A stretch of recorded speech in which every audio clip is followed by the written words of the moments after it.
Olá, família! Tudo bem com vocês? Bom dia!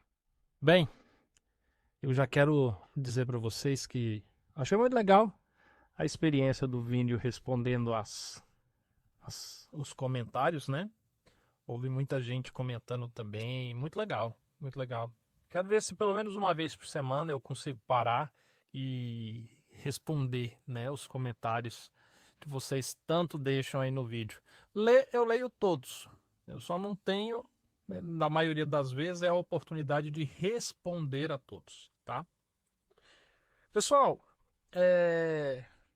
quero conversar com vocês hoje a respeito de um tema muito interessante. Oposição. Oposição.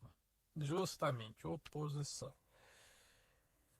Você enfrenta oposição na restauração do seu casamento? No seu trabalho, na sua família? E deixa eu te perguntar uma outra coisa. Você sabe lidar com a oposição? Ela te estressa, te afeta? Eu sou uma pessoa muito ativa. Sempre fui assim. Na igreja, nos meus empreendimentos. E eu devo dizer para vocês que eu acho que eu já enfrentei muita oposição na minha vida. Muita oposição. Por incrível que pareça, dentro da igreja, inclusive. Dentro da igreja. Quando a gente fala em igreja, um pensamento inicial que nos vem à mente é de unanimidade, né? Por sermos um corpo. Mas nós precisamos entender que somos um corpo doente, somos um corpo falho, na maioria das vezes, um corpo onde cada membro parece tem uma doença terminal e está se tratando para ver se não deixa o corpo morrer. Existem alguns lugares em que esse corpo ele está mais saudável, mas na maioria das vezes você tem um pé que vai para um lado e o outro pé que é manco. Ou você tem uma mão super habilidosa e você tem uma outra mão faltando dedo. Às vezes você tem um olho que está olhando para um lado e o outro que está olhando para o outro. É estranho, né? Quando a gente olha dessa forma, porque por vezes nós estamos, né, passando por uma dificuldade no casamento, uma luta, um sofrimento, uma dor, e a gente esperava que tão somente todo o corpo reagisse a fim de ajudar, de diminuir e buscassem, né, em oração, a restauração, a reconciliação de um casamento. E o que as pessoas fazem tão somente é esquece, deixa para lá, larga isso, arruma outro, não sofre por ele, não sofre por ela, não se humilhe, sabe? Foi melhor assim. São tudo palavras que machucam, que dói. E às vezes a gente não esperava isso, né? Não do próprio corpo. E isso é muito incoerente. Sabia disso? É como você imaginar você machucando a sua mão e você sentir prazer em pegar seu dedo e ir apertando o machucado, sabe? Que eu não vejo sentido. Eu acho que a pessoa precisa ter uma doença mental, no mínimo, para que ela haja dessa forma. Espiritualmente falando, essa doença mental ela se transforma em algo chamado pecado. O pecado nos transforma. O pecado nos cega. O pecado faz com que a gente fale coisas que, que não condiz com aquilo que assim diz o Senhor. E olha, eu vou dizer para vocês que em tudo que você fizer se posicionando ao lado do Senhor, você vai ter oposição. Porque Deus tem um opositor. Ele tem alguém que se posiciona contrário de tudo aquilo que ele faz, de tudo aquilo que ele sonha para a tua vida. Então é natural que se você vislumbra a possibilidade de restaurar seu casamento para que ele seja para a honra e glória de Deus, vai haver um opositor que vai se levantar para garantir que isso não aconteça. Aí você fala assim para mim, Diego, mas eu nunca vi o diabo trabalhando na minha vida. Da mesma forma que você talvez nunca tenha visto a Deus, mas você pode perceber a ação dele, a manifestação dele por meio de pessoas, por meio da natureza, por meio de tantas formas, por meio de pensamentos que ele te envolve, de sonhos, de motivação, enfim. O diabo da mesma forma. Às vezes ele levanta pessoas, ele levanta circunstâncias, ele coloca sentimentos ruins. E a gente precisa entender que nós precisamos tomar muito cuidado com isso. Não dá para nós negligenciarmos o fato de que tudo quanto nós fizermos a fim de alcançar a boa, santa e justa vontade de Deus, nós teremos oposição. Então, tendo isso em mente, que você entenda que sempre haverá oposição, existe uma segunda coisa que você precisa aprender a respeito disso para você saber como se comportar. Olha, tem uma palavra de Paulo que ele diz assim: quer comais, quer bebais, fazei tudo para a honra e glória do Senhor. Entenda que quando ele diz isso, significa que todos os gestos, decisões, atitudes que nós temos em nossa vida devem se convergir para a honra e glória de Deus.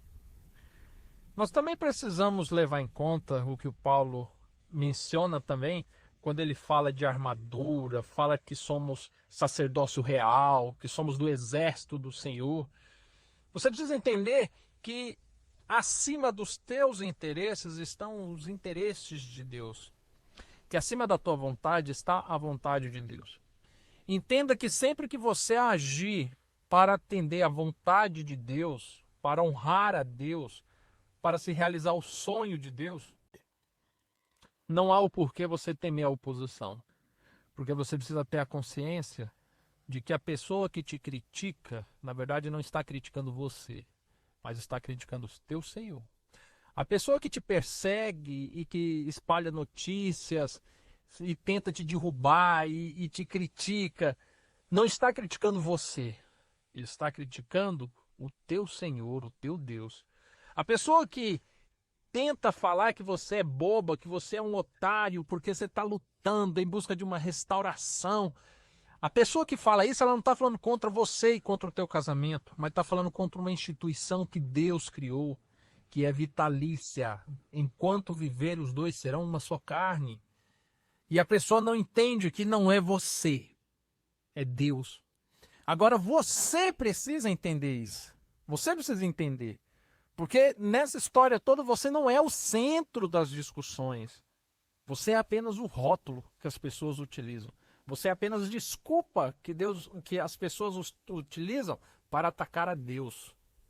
Então, quando as pessoas dizem assim, eu duvido que teu marido volte, na verdade, não está duvidando que o João vai voltar para Maria, não. Eles estão dizendo assim, eu duvido que Deus tenha poder de transformar o coração do João e o da Maria e eles voltarem. Quando a pessoa diz assim, olha, eu duvido que ele mude. Quando a pessoa diz isso, não está falando, eu duvido que o Paulo mude e volte para você. Não, eles estão falando assim, eu duvido que Deus consiga mudar aquela pessoa. Entenda que você é apenas um pretexto para as pessoas criticarem aquele por quem você vive. Sabendo disso, não tem o porquê você sentir mágoa das pessoas, não tem o porquê você levar isso para dentro de casa achando que você é o problema, e não tem o porquê você se martirizar com isso. Você está entendendo? Então, diante dessa situação, eu quero dizer para você o seguinte, quero te dar um conselho. Você já ouviu aquele ditado, aquela expressão popular, matar um leão por dia? Uma vez eu ouvi um palestrante, eu achei muito legal, ele falando assim, Diego, era um palestrante, mas estava conversando comigo, tá? Ele falou bem assim para mim, falou, Diego, eu não mato um leão por dia. Eu luto com esses leões e eu conquisto esses leões. E eu fiquei pensando, poxa vida, que coisa fantástica. Sabe por quê? Por incrível que pareça, isso está em harmonia com a Bíblia.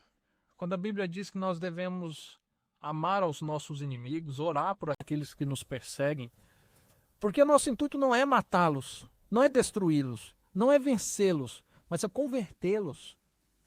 É ao invés de você travar uma luta com um leão, você adestrá-lo, você domá-lo. e usá-la a teu favor. Você está entendendo? Então, quando as pessoas criticam e isso, aquilo, e atacam o Senhor por meio da tua vida, é a hora do teu testemunho mostrar que o teu Deus é muito mais forte, que o teu Deus é muito mais soberano, e que por causa da tua vida, essas pessoas poderão então ver a presença de Deus agindo. Tenha isso em mente, foque dessa forma. E eu tenho certeza que você vai começar a olhar os teus leões de uma forma diferente. E é uma analogia curiosa, né? Porque esses leões têm nome. É Maria, João. Ou às vezes você chama de forma carinhosa. Chama de pai, de mãe, de tio, de cunhado, de primo, de irmão, de pastor. Tá entendendo? Que Deus possa te abençoar. Que possa te dar um dia lindo. E olha, você esqueceu de curtir, né? Olha aí, então antes de sair do vídeo, curta, comente e compartilhe esses vídeos. Eu tenho certeza que existem muitas pessoas sofrendo por oposições e essa palavra vai ajudar muita gente, tá bom? Nos vemos amanhã. Fiquem com Deus. Até mais. Tchau, tchau.